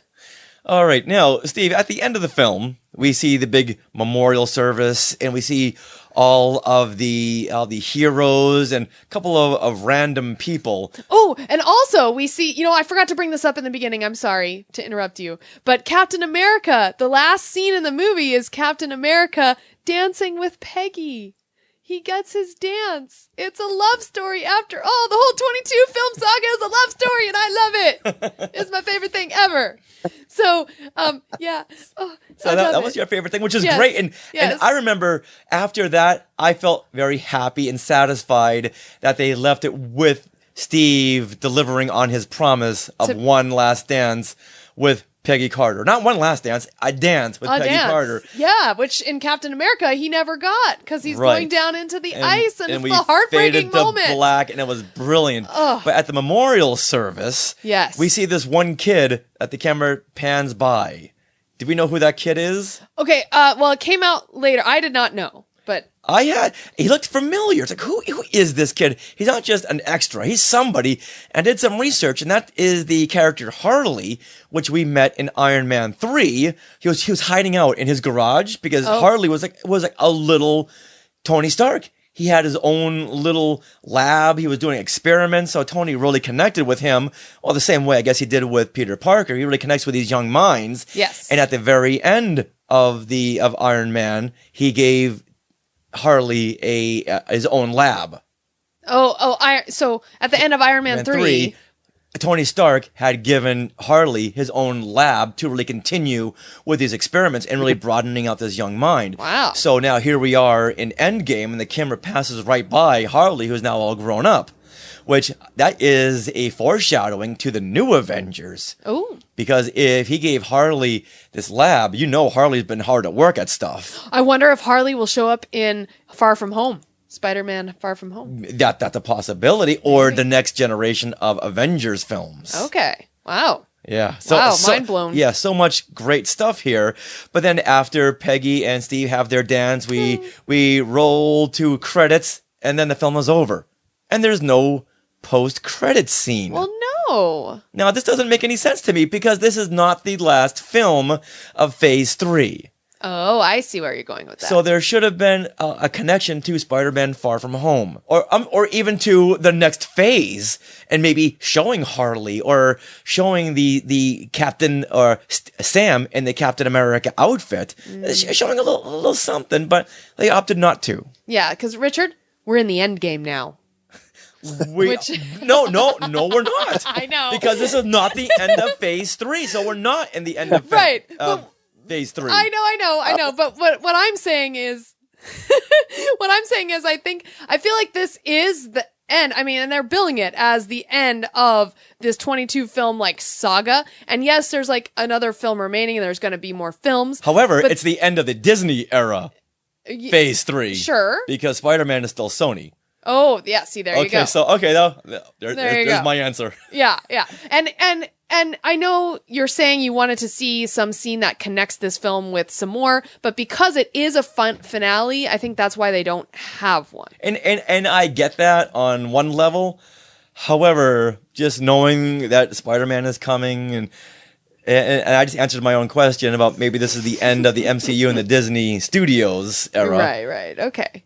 Well, I was actually hoping, because obviously, I sat there through the 25 hours of credits. And I was hoping that we were going to switch and see the Cocoon beginning to open. See, now there you go. There you go. There's so much that could have been done. We had just had this massive cosmic movie with this massive wide cosmic strokes. And I was thinking, I wasn't expecting anything Spider-Man or anything like that. I was thinking, okay, what can they do to give us a little taste next? And I'm telling you, once that Cocoon opens, I don't know. We're gonna see if they write Warlock correctly. I think you're gonna get a lot of fans who are gonna be all Warlock crazy. Does Warlock fight any other major baddies? Well, not really. I mean, obviously, Warlock fought the Man Beast and stuff and small characters like that. But it was the way it was written. It was as if it was his destiny for this one final challenge. He was obviously the counterstroke to the great evil menace that Jim Starlin was creating over years, and this was the clever part of it, because obviously Jim Starlin had access to the Avengers and the Fantastic Four and all of these characters. And instead of using those, he created a character that was above good and evil, an odd character that the heroes were like, well, who is this guy? They didn't trust him, and, he didn't have any qualms about killing you. He would suck you into the soul gem because he had the soul gem in the center of his head. Oh. Yes. So Warlock, if written correctly, is going to, I'm telling you, if it's done correctly, is going to be an explosive character. People are going to go wild over Warlock. Well, I haven't heard anything in the pipeline about a Warlock movie, but that would be extremely interesting. No. That he could even rival Captain Marvel. Yes, I did see a screenshot. I don't know whether it was fake. I saw a screenshot of coming movies, and one of them did have Warlock there. Now, that may be just, wishful thinking, but it was there. I did see the logo. Oh, okay. I have to look into that one. Now, we got to say all this with an asterisk, because there was a post-edit auditory sound. Like the way in The Phantom Menace at the very end you hear Darth Vader breathing, which is a telling of what's to come. Here, we hear a banging sound.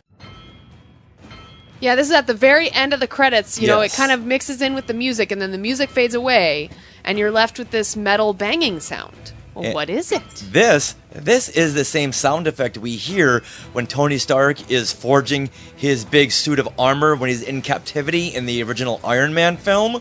It's the same banging. So the circle is now complete, and I think that is also a jumping point for the next Iron Man. Ooh. We have Pepper Potts, who is an Iron Woman, and I think that is something for Harley becoming a new Iron Man. Interesting. So it's completing the circle, but yet serving as a new foundation for the new Avengers. Okay, I was completely oblivious to that, but yeah, it does make sense. I mean, obviously, I had no idea during that last scene who that person was. I was like, whoa, who's that tall, skinny kid? Anthony Bresnikan writes a lot of really great articles on Endgame, so go over there to Entertainment Weekly, EW.com. He's got a lot of great insight. Mm-hmm. So this brings us to, where do we go from here? In the MCU specifically, I would say. So we talked about maybe the new Avengers. Steve, where do you see this going, aside from an Adam Warlock film? Yes. Obviously, when it comes to the Avengers, I think that the first thing they had to do is, they can bring Vision back. Vision is just a machine. He can be repaired. Obviously, the loss of Tony Stark and his enormous intellect is going to give a different feel to the Avengers team. Someone else. There isn't anyone else who can step into that. There's Shuri, Black Panther's sister. Yeah. It's true. I mean, obviously, if she becomes an Avenger in I can't imagine it. But basically, I think she's the only one there on that level. Yeah, I think it's actually going to be quite difficult to maintain this level of success with what I would consider secondary characters. Because in the comics, as we know, we always go through these phases where we have the big guys. We have Thor, we have Cap, we have Hawkeye. And then we'll go through a little weird stage where people will bring in like Dr. Druid, and they'll bring in characters like Wolverine. Okay. Oh, come on. And hey, he's not an Avenger. I'm sorry. And Wolverine. Then people will start saying, "Hey, what about my Avengers? What about my Avengers?" And then there'll be a reboot, and the big guys will come back, and you'll see the Thor and the Captain America. Always comes back. That can't happen in the cinematic universe because obviously now Tony's dead, and then of course Captain America has got old. So it's going to be interesting to see if the audience takes to this new team of Avengers like they did the classics. It's definitely an unknown, and I can guarantee you that there is executives, bean counters, and accountants and lawyers that are all sweaty palmed right now, thinking about is this going to work? Is the audience going to be able to accept the Falcon as Captain America? Because Captain America and Steve Rogers and the actor who played him, it was a certain style. Now it's going to be a different way of doing it. There was, obviously you had the Boy Scout, but Sam Wilson isn't the big Boy Scout. It's completely different. It's a different character. So in a way, it's very scary, I think. But I think they're also remembering the fact that Marvel had brought in B, C, and D level heroes and characters like the Guardians of the Galaxies, those characters, and Doctor Strange and Ant-Man. No one knew who really those people were until the movies came out, and those films had such a huge success. So now I think they're a little bit more at ease bringing in the lesser-known heroes, rolling into new Avengers. Plus, this comes at a perfect time because the ink is now dry on the deal where Disney just bought Fox. So now they can bring in the X-Men. They can bring in Deadpool. Ooh. So I think they're in a very, very good place. But Steve, doesn't sound like you want the X-Men anywhere near the MCU. I understand 100%. It's basically a license to print money. Yep.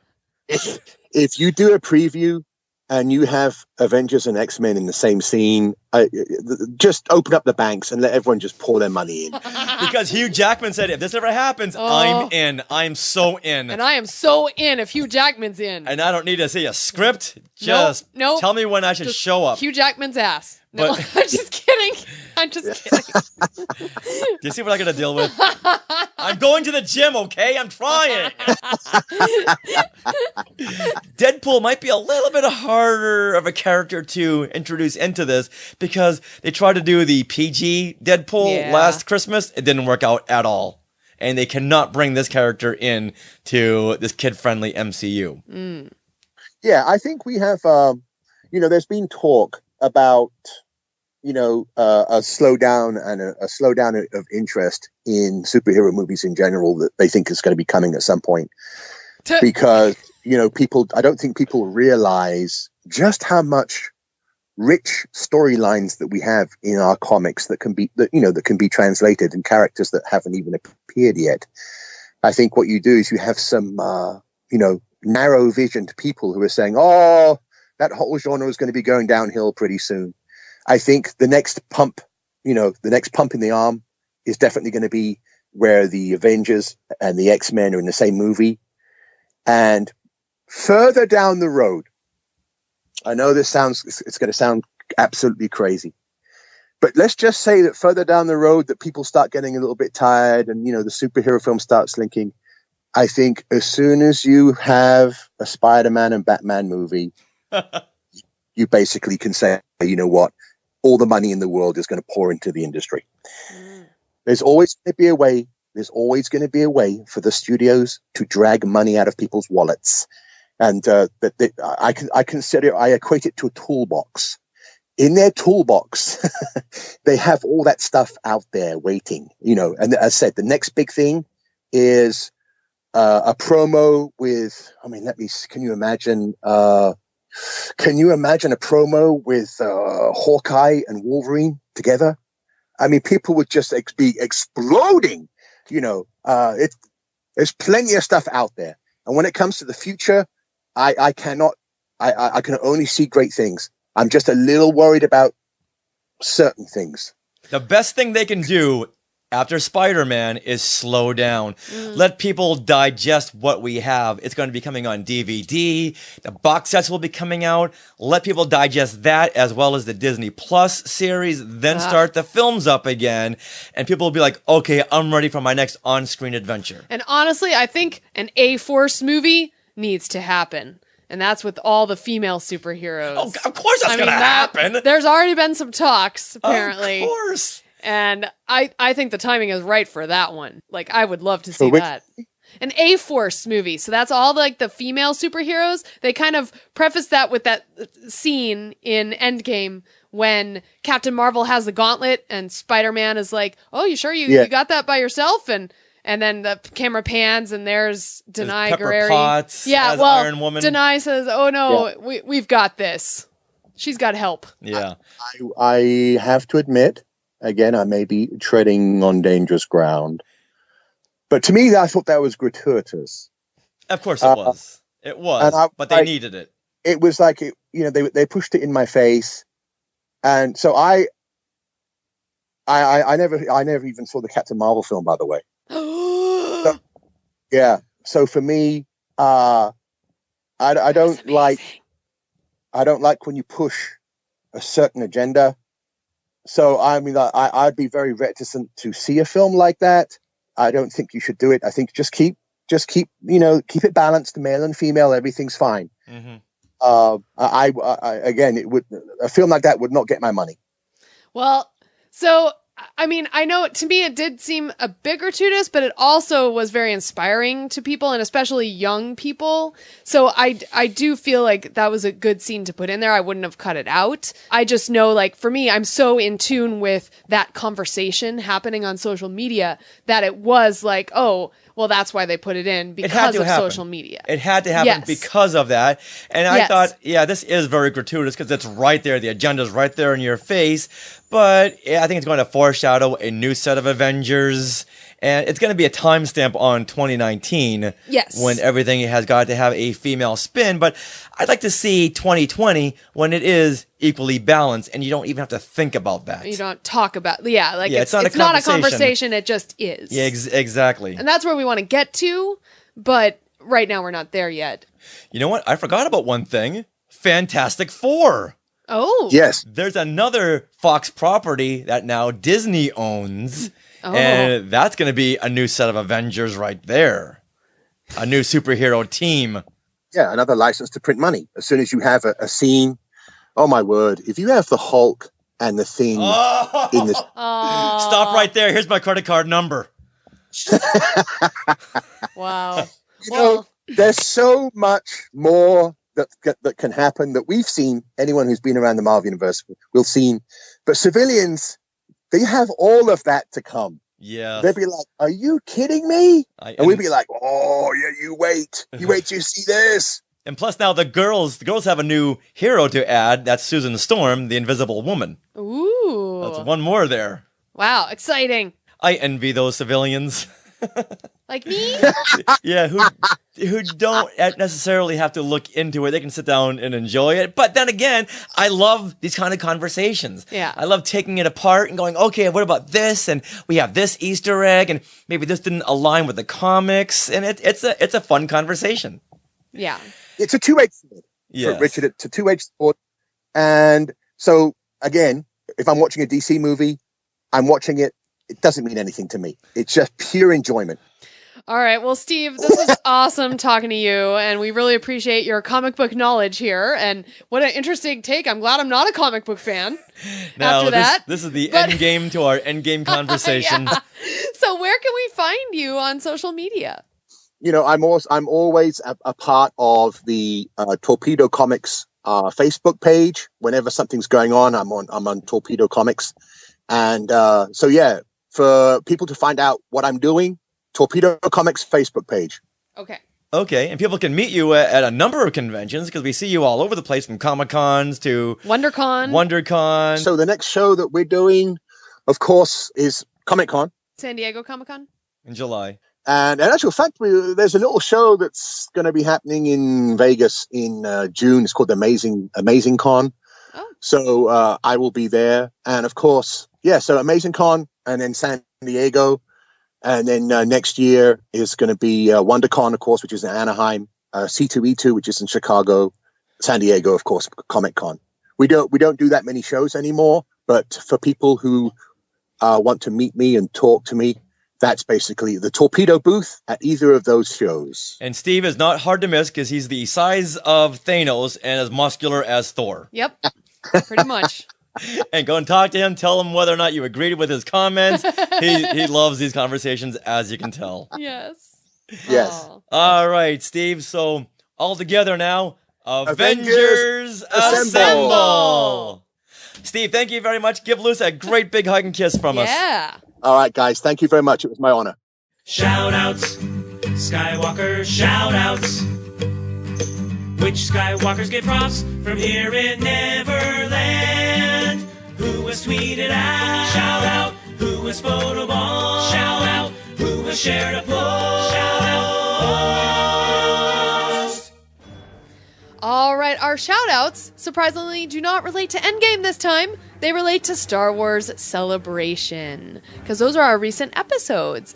So in our Facebook group, Kai Charles wrote a really lovely note. And she says, Richard Woloski! Exclamation point, exclamation point, exclamation point. I'm so impressed with you on the Celebration recap. Whoa. Usually people are telling me that I'm wrong.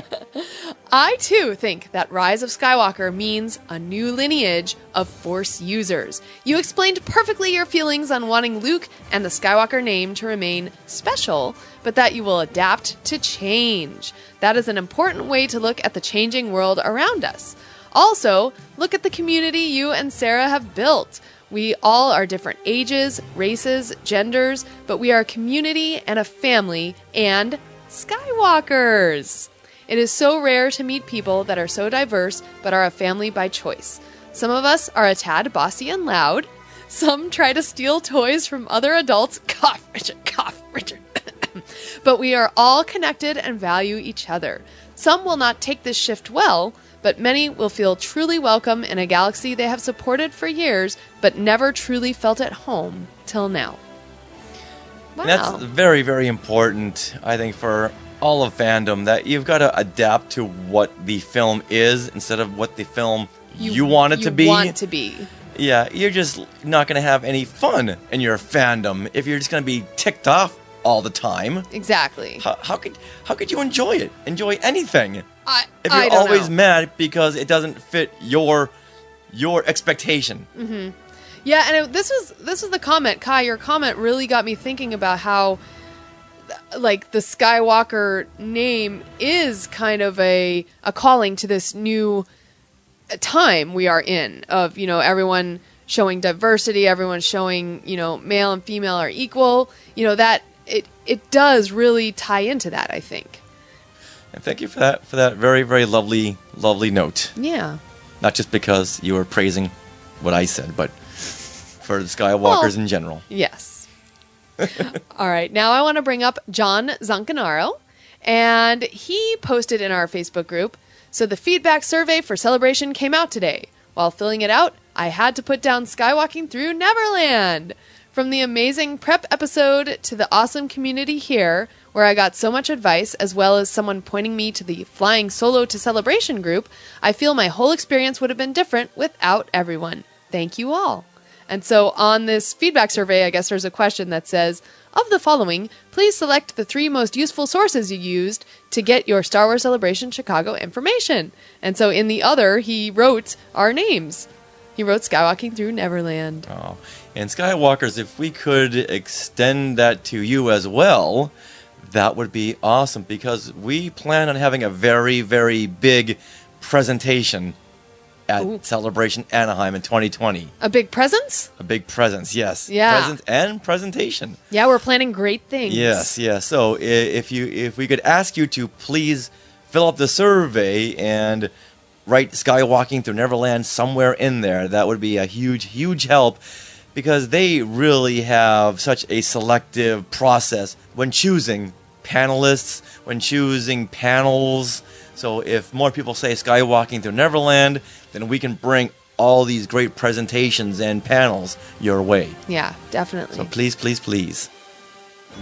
All right, it's time for this month's Skywalking Force shout-outs. So once a month, we give this huge shout-out to our Skywalking Force, and we want to thank all of you for contributing to the success of this show. So here are the May shout-outs, and this list keeps getting longer.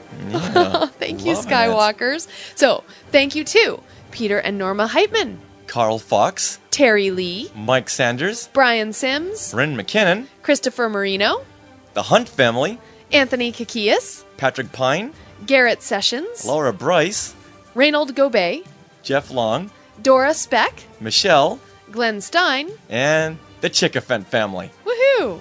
Now, if you are interested in joining forces with this awesome group, see what I did there? Yes, I did. Please check out skywalkingforce.com. Thank you, Skywalkers.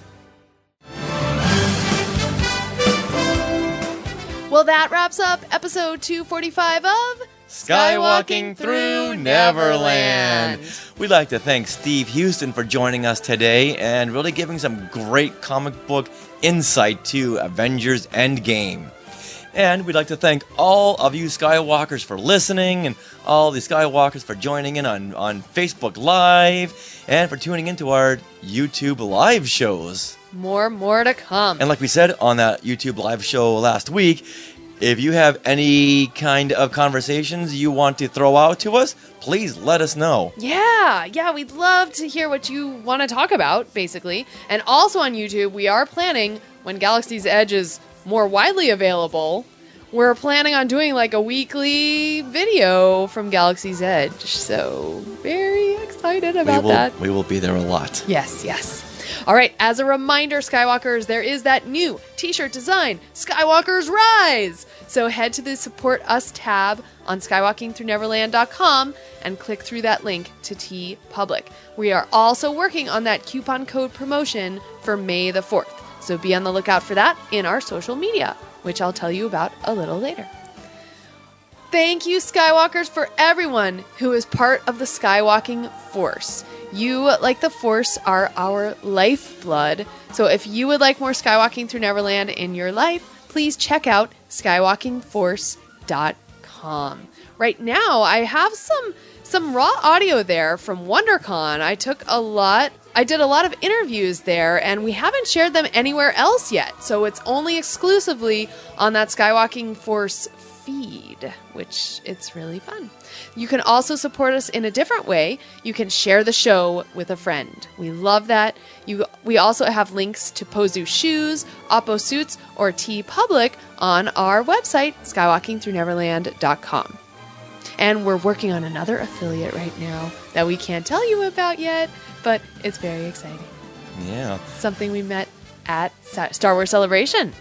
Yeah, there's a lot of big things coming your way and our way. Yeah, some behind the scenes. We got some work behind the scenes. Mm-hmm. We're doing some fun stuff. And more coming to Skywalking Through Neverland. Yeah. Mm-hmm. Yeah. And Skynet. What? We're just going to drop that little thing right there. Dangle that carrot. Mm-hmm. Now you can also find Skywalking Through Neverland at JediNews.co.uk and at Bantha Tracks. And our social media, Skywalkers, you can follow us on Twitter and Instagram. We are at Skywalking Pod. We also have our wonderful Facebook group where you all share stories, you share pictures, you share all kinds of things, you share thoughts and feelings, and it's just very inclusive. So head to Facebook and search Skywalking Through Neverland group, and then make sure you answer the questions that pop up, because we can't let you in unless you answer those questions. There's people there still in that limbo Facebook group that can't get through. It's true. Mm-hmm. You can also email us, share@skywalkingthroughneverland.com. And as always, we'd love to hear what you think through reviews. So go over there to Apple Podcasts or Stitcher and leave us a review. We always want to hear what you think. And if you're from another country, please drop us a line and let us know what country that is so we can look up that iTunes country. Because you have to switch countries on your iTunes to view those reviews. So yeah, make sure you do that. Now stay tuned for bloopers and other fun conversation right after these credits. And always remember to have a very happy May the 4th and a Revenge of the 5th. And Neverland on Alderaan. Some imagination, huh?